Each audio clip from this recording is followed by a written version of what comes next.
This is the defining moment for who we are as Americans. This is a defining moment for who we are as Texans. There will be no surrender. There will be no retreat.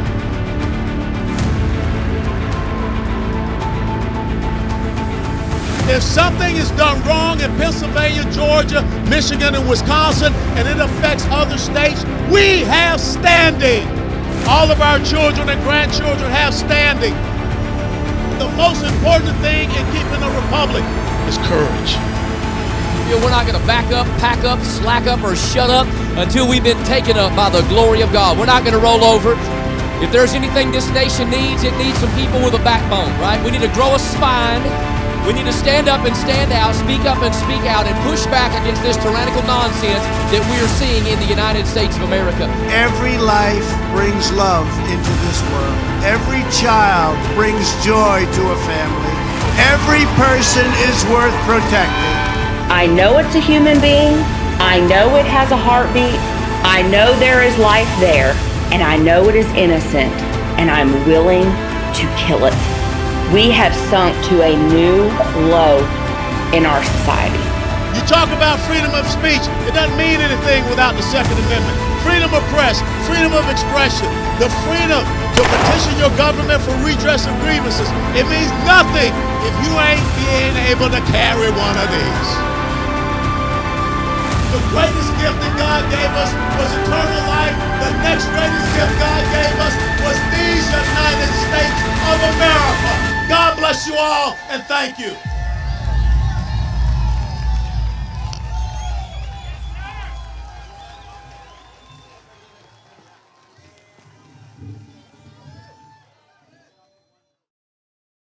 Dear Heavenly Father, we thank you so much for bringing us safely together.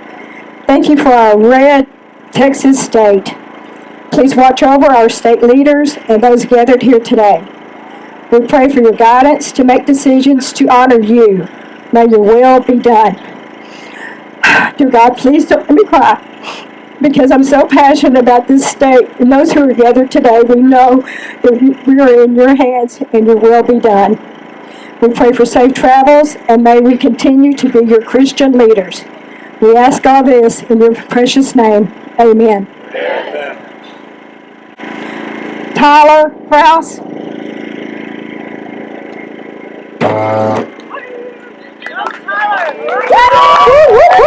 Thank you, Tyler. Brownie share.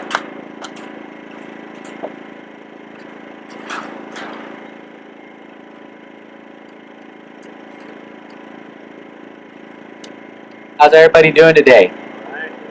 Doing good. I'm happy to see everybody come out today.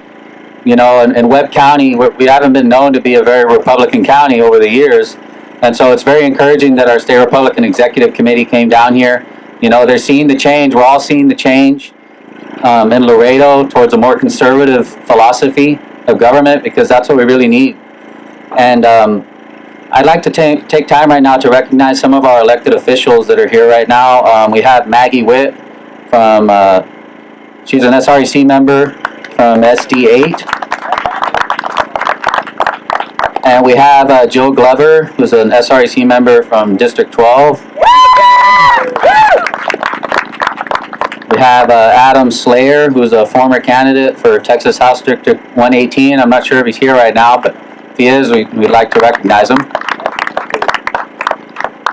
We have John Kerr from SREC Senate District 22. Thank you, John. We have Stephen Stanley for SREC Senate District 2. Thank you very much for joining us today, Stephen. We also have Mr. George Rodriguez, El Conservador, who joined us today. He has a great conservative podcast, and we're happy to have him. And we also have Leslie Thomas, who's an SREC for Senate District 23. And of course, our state chairman, Alan West, we're very happy to have him here. Very happy to host him today. So why are we here right now? We're here right now because we're championing our legislative priorities, right? You know, we need to focus on that and making changes, because at the end of the day, that's what it's all about. We need to focus on the legislative priorities, such as monument protection, school choice, taxpayer lobbying, election integrity, religious freedom, children and gender modification, abolition of abortion, and constitutional carry. I mean, those are all great legislative priorities, right, that our Republican Party of Texas has. And, I mean, we all need to stand for those. And right now, we're standing on the banks of the Rio Grande right now. And this past week, you know, there was a terrible shooting in Boulder, Colorado that we all heard about. But the Democrats are right now trying to rally to take away our gun rights, because that's what they do every time that there's a mass shooting. And we have a country right over here where the people can't even protect themselves. We were having a prayer rally. This was after the election, and there's a shooting going on. And my wife even has an aunt, and every time there's a shooting, she's terrified. They can't protect themselves. But yet, the Democrat politicians are trying to strip our right to bear arms, and that's not right. And that's one of our legislative priorities is constitutional carry, because we shouldn't have to ask the government for a permit to carry our firearms, right? Am I right about that? Of course. And so we don't want to end up like our sister country over here. You know, we love our sister country. We have a lot of trade with her over here, but their citizens are afflicted with a terrible problem with drug violence and all kinds of bad things. So we don't want to end up like that. And that's another one. That's one of our legislative priorities, guys, and we need to definitely fight for that. Another one is election integrity. We don't want to have what happened to President Trump happen again. What happened to President Trump was something just unheard of, you know, in our democracy. We can't have that happen again to us, and we need to make sure it doesn't happen. We need to be vocal. You know, I need everybody here who's a conservative in Webb County to help us out, you know, because it takes an army. I can't do it by myself. I do have a lot of help already. We have 21 precinct chairs, more precinct chairs than we've ever had in the history of the Webb County Republican Party. So that's a grassroots movement, and that's what it takes to get things done. And so I'm going to need every single one of you. If you guys don't know how to get connected with us, meet with me after this, or go to our Facebook page and send us a message, and we will, you know, get back with you on how you can get more involved with us.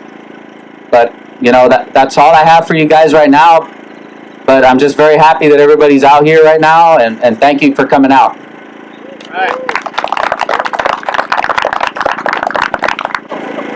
Maggie Witt will lead us now in our pledges.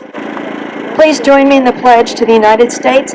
By the way, there is no comma or a breath in between one nation and under God. So, all one, take a deep breath and say it all.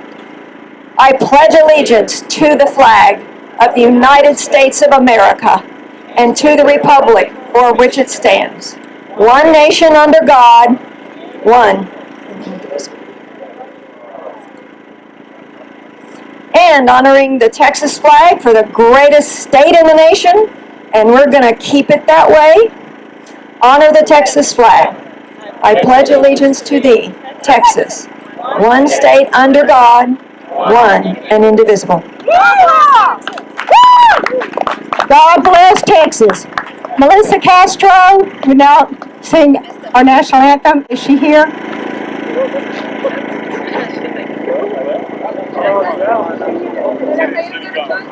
Okay, no, she didn't come. Okay. Melissa, you can sing. Yes, you can. By the dawn's early light, was so proudly we hailed at the whose bright stripes and bright stars through the perilous lights for the rebels we watched were so gallantly streaming, and the rockets' red glare, the bombs bursting in air, gave proof through the night that our flag was still there. Oh, say does that star-spangled banner wave the last of the free, home of the brave. Thank you! Thank you, everybody. I wasn't prepared for this. I'm so sorry. I don't know who signed me up for that. You did great. And our SRAC chairman of the legislative priorities, Jill Glover, will now present the legislative priorities. She has been everywhere, traveling all over doing these rallies every week, every day. So thank you, Jill. Thank you, Jerry, and thank you all so much for coming out here tonight. It is a pleasure to be down here in Laredo. I'm from the DFW area, and last night it was rainy and we had a tornado warning, and so I can't tell you how glad I am to be out of that and down here in this beautiful weather in this beautiful place. So great to see you all. Tyler, you're doing a wonderful job. Thank you. Good job on your precinct chairs. Keep it up. So yes, the Legislative Priorities Committee, many of us have been traveling all over the state, and I will tell you one thing that we are hearing consistently from people, and it is that they are absolutely concerned about our country, they're concerned about our state, and they are ready to do something. They are ready to stand up for our freedoms and our liberties. And so the good news is that we have some things that you can do, right? So we've got 8 legislative priorities plus one additional one that we call our chairman's priority, because enough of our grassroots voters and Republicans let us know that they were concerned about executive overreach. And with some of the business shutdowns, the mask mandates, those kinds of things that we've seen this past year without there being a legislature called into session to represent the people, to decide about some of those things, we decided we needed some legislation to deal with executive overreach. So we've got a committee that is looking at those bills and promoting those. So the 8 legislative priorities come from we the people. They start at the grassroots level. They start in the precincts, which are made up of the Republican voters. Those voters create resolutions that they take to their local precinct conventions, which are held usually the night of a primary election or maybe a couple of days after. And those individual voters at the local level decide what are the important things to them, what are the important issues that we ultimately need to be concerned about legislation for in the upcoming session. So they start at that level, they go to the county and the Senate district level, then they get passed up to the state convention. This past summer, there was a legislative priority committee that looked at thousands of resolutions that were passed to that committee. They sorted through them. They presented 15 to our state convention delegates. And how many of you were state convention delegates? Awesome, many of you. So you guys know that you voted, you ranked our legislative priorities, and there were 8 chosen out of a choice of 15, right? Number 1, who on earth could have predicted exactly how important this number 1 priority would be back in July? We knew our elections were important, but after the November election, it became pretty crystal clear that this definitely is our number 1 priority, right? And that is ensuring that we have safe and honest elections. So our number 1 election integrity, priority is election integrity, and here to talk about it is Ms. Gwen Rithrow. Thank you so much. I serve on the Election Integrity Committee, and they told me I was speaking, and they said that the talking points were up here. Are there talking points up here? Anyway, we have been very, very busy. Everybody should know that if we cannot have fair elections, that we will not be able to survive. So this is very, very important. And we have been covering all of the bills that the legislature has put forward, and we are working very hard to get those passed so that we can have fair elections. Everybody deserves a vote, but everybody does not deserve 2 votes. Right. So we are all for getting those elections fair. Thank you. Citizens. Let me get a chance to pause for my picture.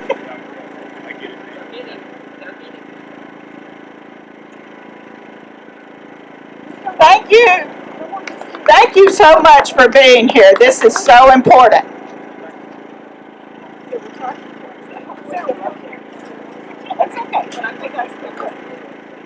All right. Woo!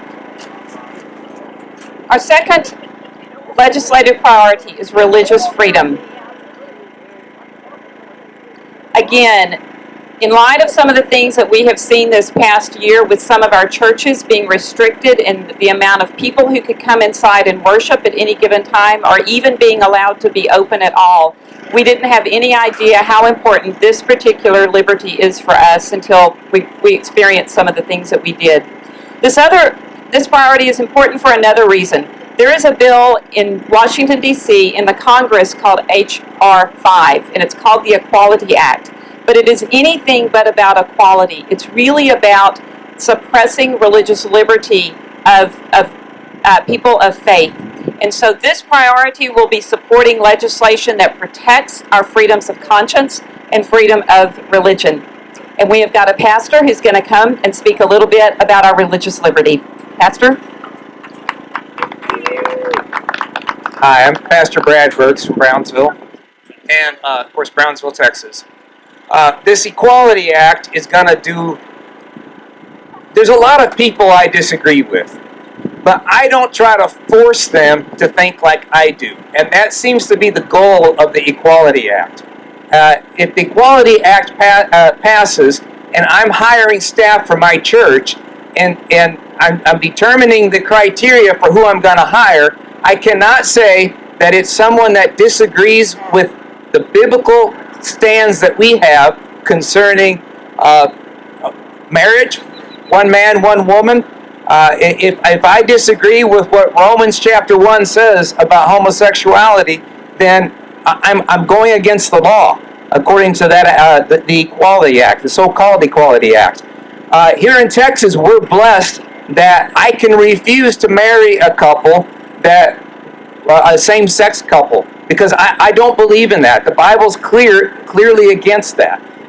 But if that act passes, it will supersede state law, and it will say that I can go to jail if I refuse to do that.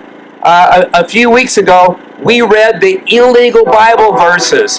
What are the illegal Bible verses? They're not illegal yet, but if this passes, they will be. And in Canada, it's already illegal to say that it is against God's law for a man to marry a man or a woman to marry a woman.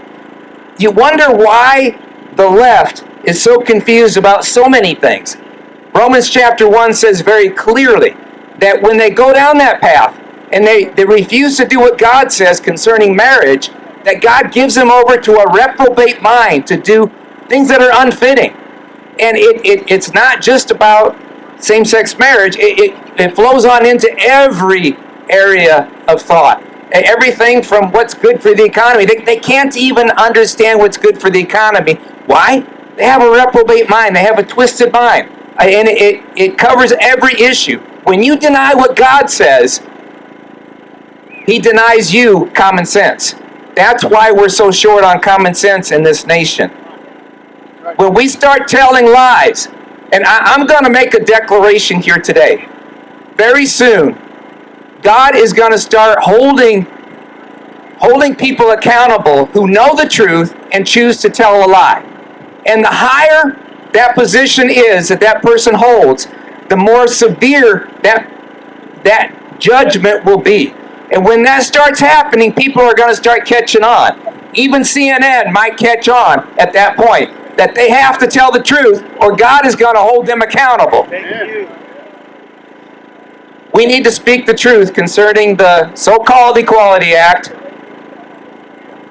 Maybe we should rename it the Force You to Believe What I Believe Act, because that's really what it is. That's really what it comes down to. And so join me in continuing to pray for this nation and declaring that truth will reign in this nation. Amen? Amen. And I am happy to say that many of our religious liberty bills did have a hearing, and they are moving, and that is a good thing. We had one passed to the Senate today. Yes, that is excellent.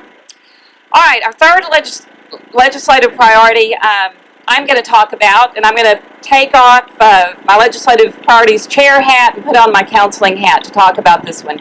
For 30 years, I've been a licensed professional counselor, and I never would have dreamed that we would be here discussing this particular problem, this particular priority. This is banning child gender modification. So about 4 years ago, I was at a rally kind of similar to this, and I met a man named Mr. Jeff Younger, who had a little boy named James. And this little boy, when he was 3 years old, went to McDonald's and asked for a little girl toy. And so his mom decided that based on that action, that he should actually be a girl, that he was a girl in the wrong body. After that incident, she began to dress him as a little girl. She called him by a little girl's name. The mom and dad wound up divorcing, but they are currently still in court arguing over custody for this child, who is now 8. And if mom has her way, this little boy in this next year will start on puberty blockers in preparation for eventually having surgery to remove perfectly good body parts to approximate or pretend that he is a girl. Now, we all know that is ridiculous. We know you cannot make a girl out of a boy. It is physically, biologically impossible.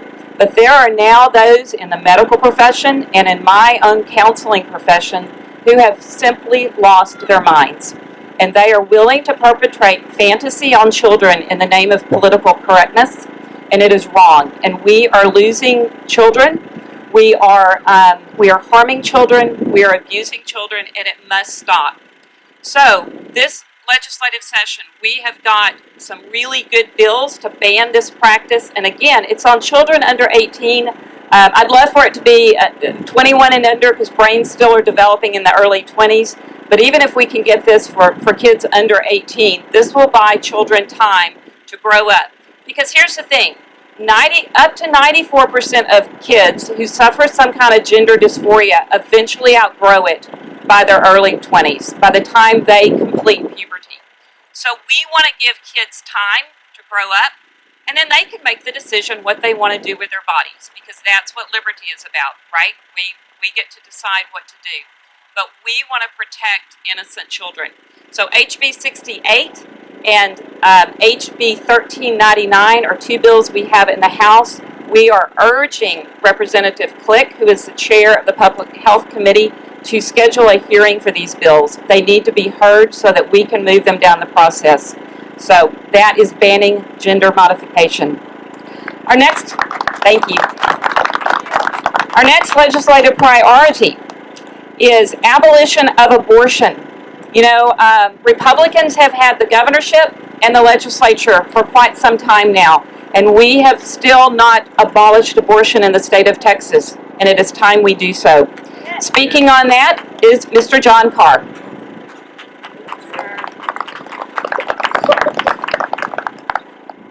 Colonel Chairman and all patriots. I'd like to give recognition to Tom Notice and Joe Miller, who are also on our committee, working very hard.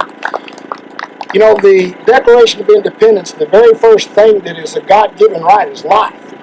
And people who have decided that a woman's choice goes against that, but also remember in the Bible we know that God has known us from the time that we were in our mother's womb. We need to abolish abortion. Now there are 10 bills that... Can you hear me now? There you go. Okay, sorry about that. There are 10 bills that our subcommittee posed to the legislative priorities that passed, one of which was SB 9. It started off as SB 91.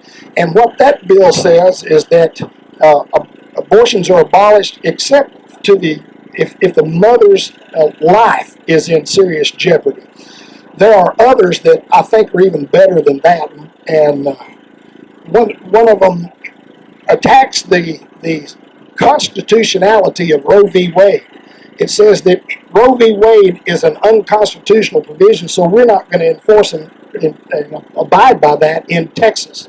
That would put us on a path by ourselves, essentially. But we do need to see these unborn children. The most precious life there is could be that in the womb. You know, as a Christian, I cannot stand the thought that what God may do to us if we don't get rid of this scourge. So y'all be in prayer about it. If you would look at your Texas legislature online. You'll see what committees are handling those bills. Contact every committee member and tell them to please vote those out of committee and put them on the floor. Thank you. All right, our next priority, as Tyler's mentioned and as Colonel West often says, do we need a permit to speak? No. Do we need a permit to assemble publicly like this? No. So why should we need a permit for our Second Amendment rights? Right? So Mr. Stephen Stanley is going to address constitutional carry.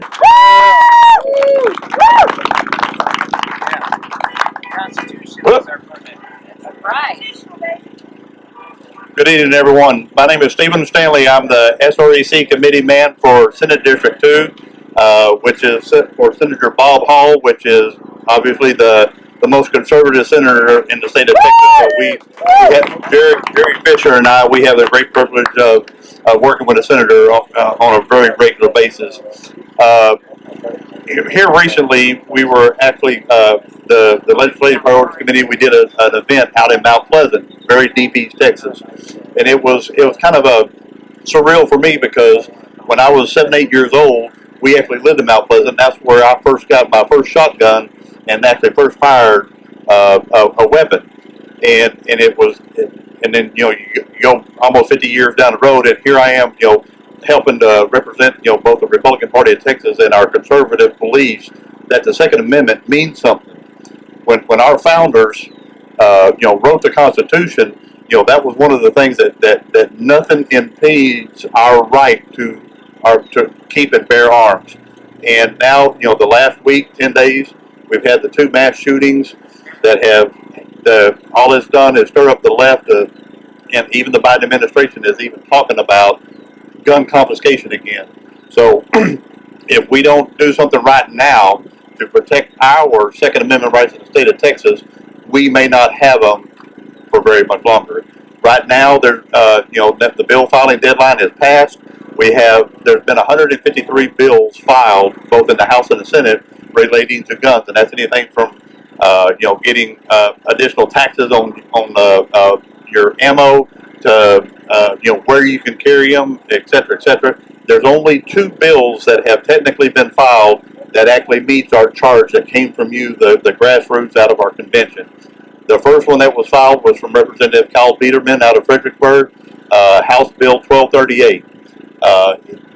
Fortunately, it and another House Bill 2900 were actually scheduled to be heard in the Homeland Security Committee today. Both Chairman West and myself, we couldn't be there to testify in person today. We both submitted an online testimony, but I haven't heard how things went with that. There was a little sideshow. One of the attendees of the hearing today, got up and started yelling and acting crazy during the meeting. But hopefully everybody go online. If you follow our legislative stat on Facebook or the emails from the party itself, from our website, you can actually get updates on our 8 priorities that are primary interest for you, or all 8 of them, and be kept up on a weekly basis when these bills that we're following and that we're supporting, when they're going to be heard in committee. This is the first time in almost 25 years that we've actually had a constitutional carry, even though we've been in majority for over 20 years now in the state of Texas. This is the first time in over 25 years that we've actually got a bill into committee to be heard. So please reach out to your state reps, reach out to your senators, tell them we don't have any more time to waste. We have to get it past this session. Thank you, everybody, for being out here tonight, and please keep track of what's going on in and out. Thank you, sir. Our next legislative priority, I will say, surprised me a little bit when it made the top 8, but the more I think about it, the more I realize how important it is. The Bible tells us to teach our children their history, right? And so monument protection is our next legislative priority. And if we don't have our statues and monuments and things that remind us of our history, then what can the left do? They can rewrite history, right? And are they not in the process of trying to do that in many ways, or erase our history? So we want to protect our monuments so that we can teach history, the good and the bad, so that we can learn from our mistakes. So here to talk about monument protection is Mr. George Rodriguez. And where'd he go? You're right behind me. There you are. Thank you. Hi, folks. When I got invited, this was very, very special for me because I was born in Colonia, Guadalupe, just right up the road here, a few blocks away. My father would be so happy for this event.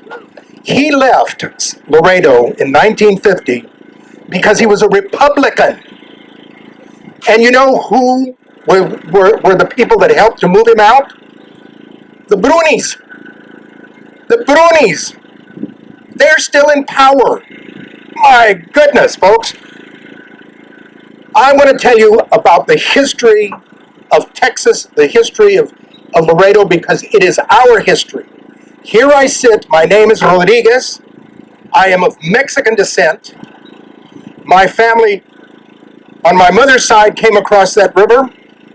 My father's family was already here since the Comanches. But my friends, it is my history. And what they want to do is do away with it. They want to selectively change history so that it fits their narrative. Even now as we speak, they want to deny that there is a crisis on the border. They want to deny that people with COVID are coming across the border.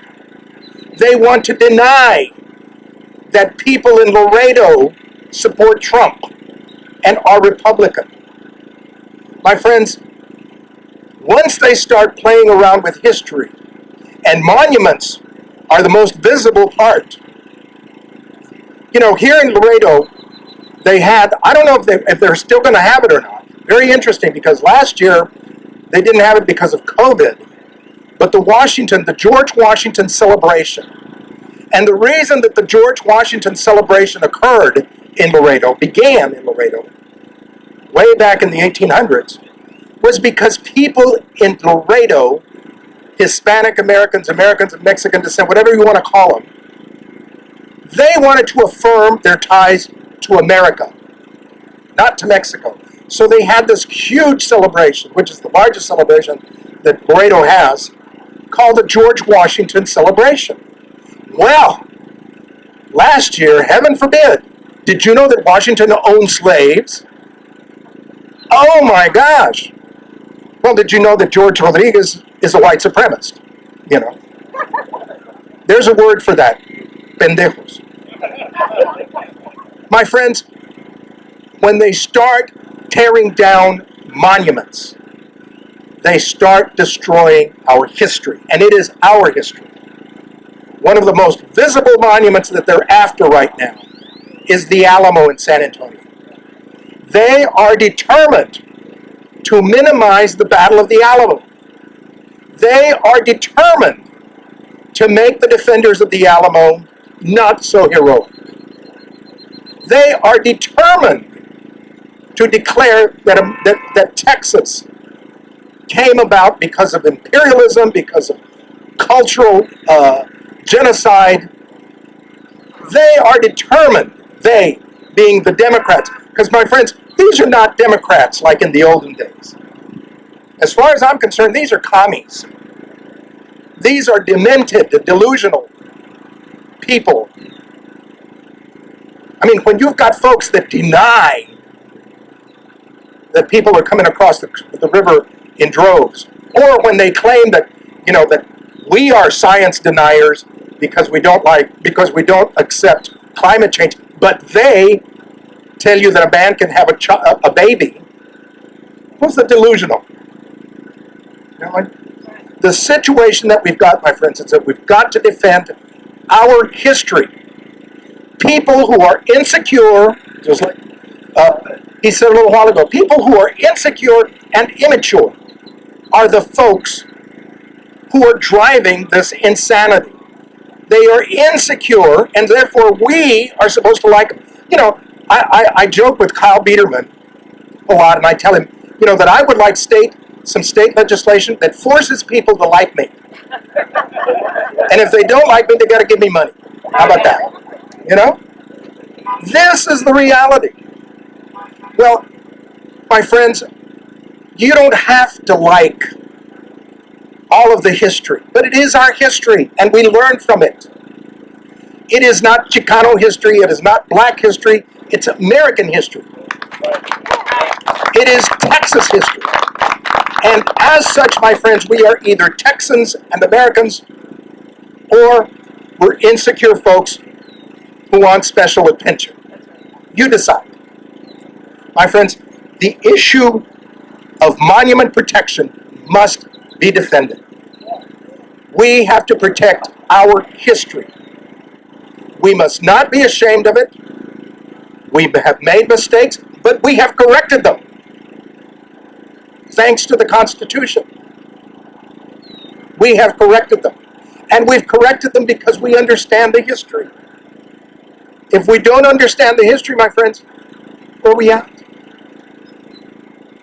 I am so proud to be here today, and I really, really thank the chairman for inviting me, for letting me participate in this, my friends. I can't say enough good things about where we're going and what we're doing. Thank you very much. Thank you, George. Great job. You know, as Republicans, we believe in low taxes, right? And one of the things that we believe in is we shouldn't pay people to go to Austin and raise our taxes, to advocate against us, right?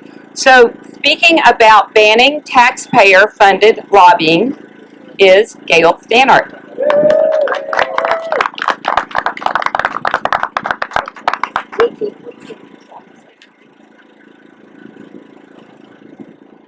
I never thought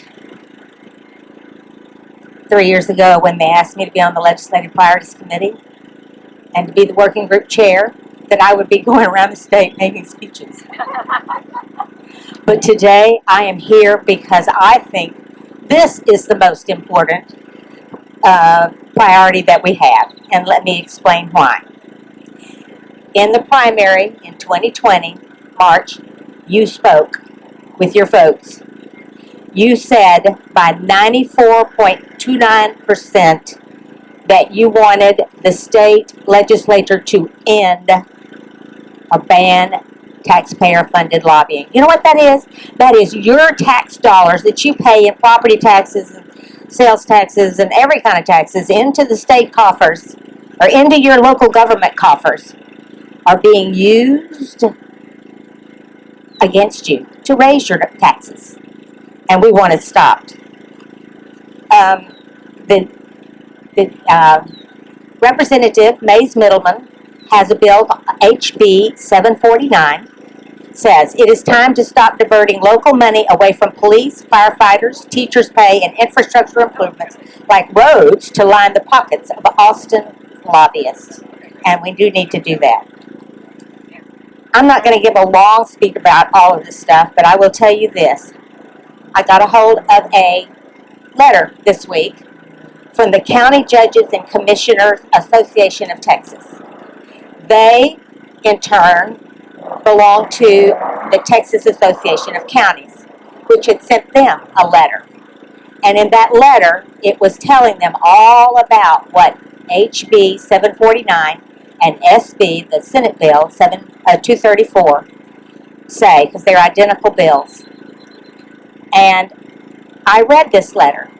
It's a letter entitled Communicating with the Texas Legislature.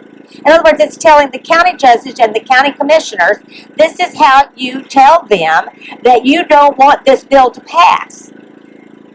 And let me tell you that. So they're encouraging them to lobby directly, county judges and the county commissioners, directly to the legislators. And this is what they say. I picked out 5, there could be 6 lies in this letter that they told to the county judges, your elected officials, your county commissioners, so that they would get all alarmed and start calling their state legislators and telling them to not vote for this bill. The first one that I note in paragraph 3, it says, a major effort has been made, and it's to organize your silence. the combined voices of county officials. That is not true. In fact, just the opposite is true of these bills. The point is to get the lobbyists out of the way so that the voices of the local elected officials and the constituents can have their voices magnified and heard without interference or without being deceived. The second one, this legislation would terminate the ability of these other organizations like the Texas Association of Counties to present a collective voice. Well, in a way, that's sort of true, that they're not going to let Texas Association of Counties do it, but it doesn't mean that they can't have a collective voice, and that's what they think it means. Number 3, each county official would be forced to analyze each bill and attempt to provide information to the legislature. That's absurd. Nobody is going to force them to do anything, number 1. And number 2, they can still hire organizations to help them find the bills that they need to concentrate on. We just want to remove the middleman from the equation, and there are other lies. So I want you to know that we need to end taxpayer-funded lobbying that's using your tax dollars for purposes against what you want. You all have already spoken, and we want your voice to be heard. Please contact your legislators and tell them again, because there was a hearing today for 749, and I don't know what the results were or whether they even got around to voting for it, but we know that they will probably was left pending, and it will be voted on this next week. So we need your voice to be heard, and now is the time, because if we don't do it now, in 2022, 2023, we'll be fighting this battle again with the lobbyists in the middle. Thank you very much, Gail Stanhart. Bye-bye. Thank you. One of the things that our delegates told us is that they wanted to be able to choose the school that their children went to, whether it's public school, private school, or homeschool. And they also told us that they want the taxpayer exemptions or credits for being able to choose that schooling. So to talk about that is our SREC member, Ms. Leslie Thomas.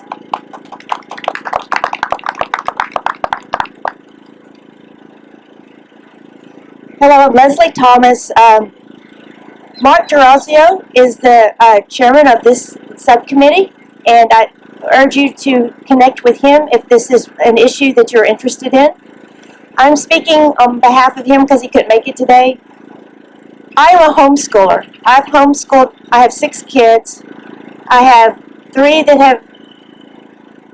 have graduated from Texas A&M, 1 that has graduated from a community college with a music degree, 1 that is in University of North Texas with a fashion degree.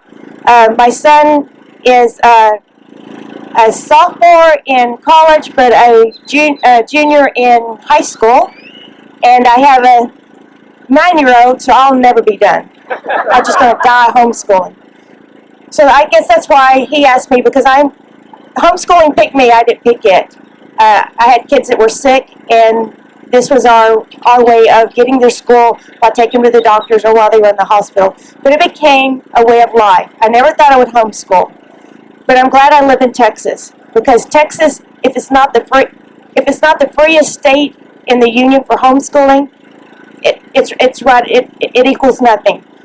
In Texas, to homeschool, you have to teach reading, writing, arithmetic, and good citizenship, and the school districts are not allowed to check you out. They can't come in and look at your curriculum. They can't grade you. They have no oversight over you. You are who you are as a homeschooler, the principal and the administrator, and CPS can't even get involved in your homeschooling. So we appreciate Texas and the liberty that we have in Texas to homeschool. And as a homeschooler, I don't want money from the taxpayers. I want the freedom, because I know with money comes strings. So I appreciate the freedom. And that is also the Texas Homeschool Coalition's position also. Charter schools. You know that in some part of the country, the teacher unions are trying to close down charter schools or keep them from forming. In Texas, they have taken off. That genie is out of the bottle. That is never going back in Texas. And we have a broad consensus in this in this state on charter school. The Democrats love it as much as the Republicans. They give the kids school choice, and so we want to protect that. There are some issues about some religious groups getting these these charter schools, and they are teaching Sharia law, but that's something that I think that the legislatures can take care of, and that needs to be dealt with. Public schools. We got a good public school. Laredo has a great public school. I don't know if you know this or not, but they send tons of kids to Ivy League. They have classical education here. My homeschool kids go to robotics every year, and we compete with Texas, some of Oklahoma, some of Arkansas, Arizona, and New Mexico in robotics. And Laredo, if they show up, they clean the car. They get first place. They are awesome. So in Laredo, they're doing a great job. And I just want to shout out to the public school people that we need to continue to give them the freedom to teach classical, to teach engineering, to teach the truth, and not to go into the critical race theory, because that is not truthful, that is not scientific, and that will destroy a school. So the one thing that we can do for school freedom is get behind Gail Stannard's position, because the lobbyists from the school districts, you pay your taxes to the school district. They hire lobbyists. They go down to Austin. They lobby against your interests. And I'm telling you, it's millions of taxpayer dollars that goes from just the school districts that goes down to Austin to lobby against your interest as a taxpayer. Peggy Venable, she provided me with some information on my school district, and I live in Duncanville. It's in South Dallas County. It's a 8 square by 8 square town in Dallas County. They paid, this is about 10 years ago. 10 years, and I'm sure it's worse now. They had 52% of their non-teaching staff making more than the teachers. That's just incredible to me.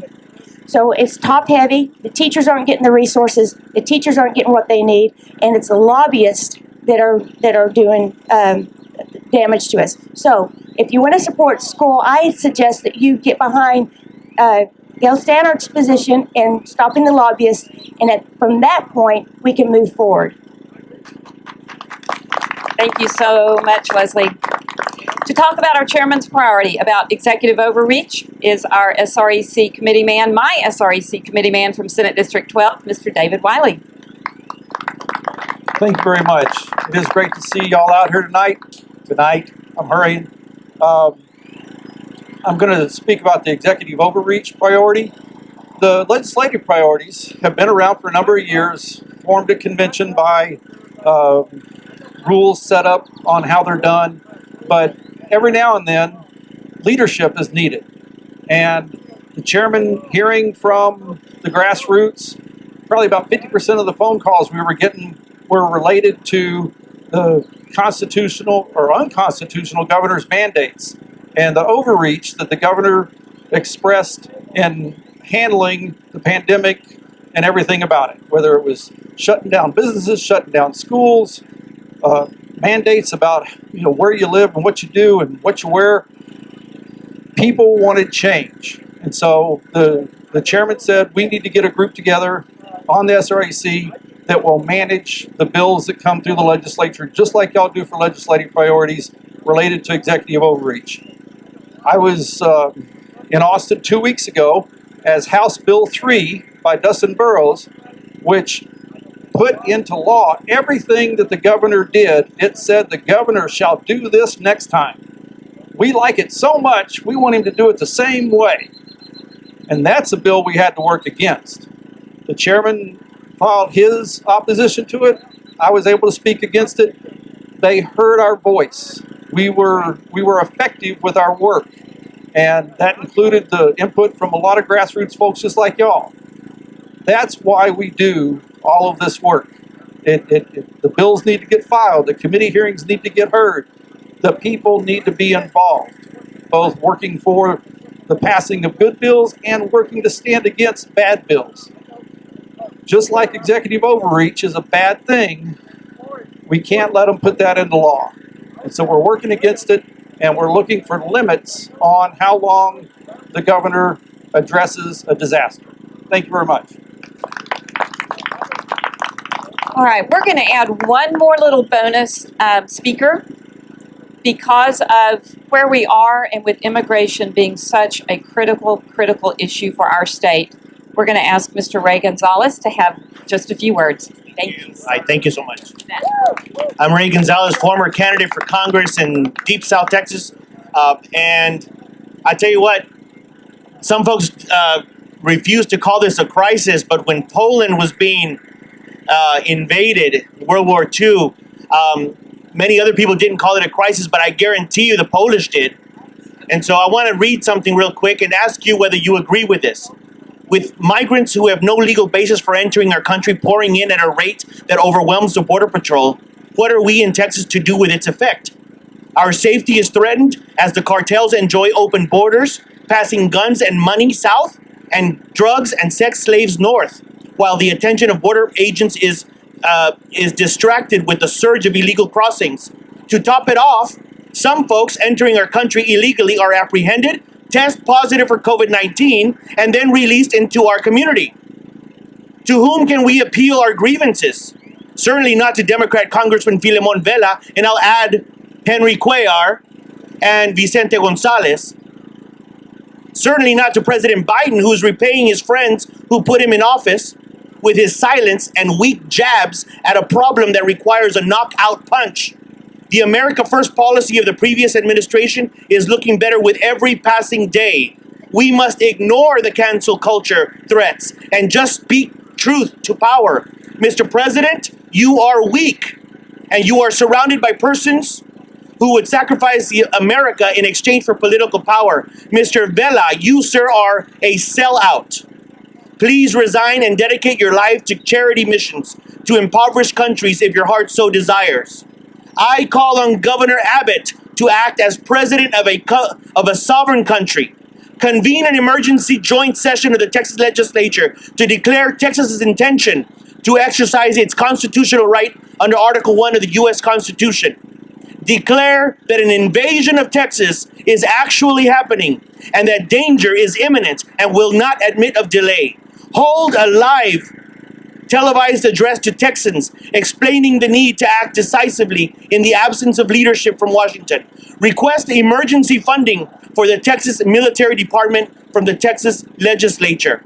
After this declaration, Texas should commandeer all ports of entry along the Texas-Mexico border with Texas State Guard, Army National Guard, Air Guard assets, supplementing the meager resources of the federal agents at these posts. Send a letter to the Mexican government to be personally delivered by the Texas Secretary of State, in stating your intentions to keep all Texas border crossings limited until further notice, requesting Mexico's immediate response to mitigate the surge of illegal crossings. Consider the possibility of Texas completing the building of the wall in key strategic areas. Encourage charities to look after the needs of foreigners waiting to cross into Texas. Demand that each nation take care of their own people, especially when those people leave their countries and become a burden on others. Send a Texas entourage led by the Texas Secretary of State to visit with their counterparts in Central America to act in Texas's best interest, and where possible and necessary, to enter into agreements or compacts between our state and foreign nations as allowed in times of invasion under Article 1 of the U.S. Constitution. If Texas must go at it alone, we shall go and we shall prevail.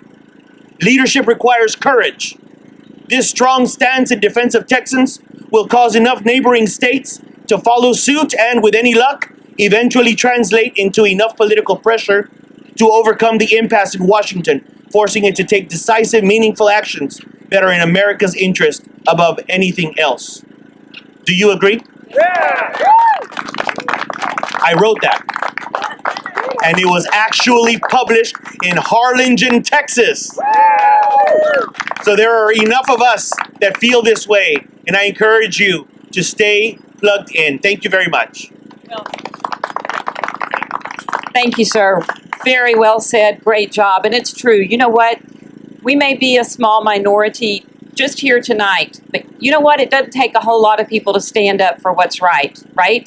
And we know that a small group can turn the tide. So thank you all for coming out. I encourage you to be involved, and I'm going to tell you two things you can do tonight. One is if you've got your phone, pull it out, go to texasgop.org, texasgop.org. If you will scroll down, when you get to the site, scroll down and you'll see hashtag TXLEGE.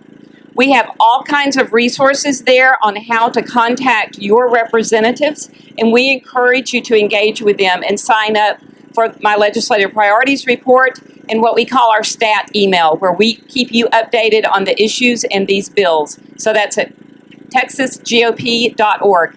We've got one other thing in the back. We have some petitions for each of our legislative priorities, and if you would like to sign those, we encourage you to do so. And Maggie Witt is in the back with those petitions. Thank you so much for coming out. Thank you for caring about your state, and thank you for caring and engaging with us in our legislative priorities. Thank y'all.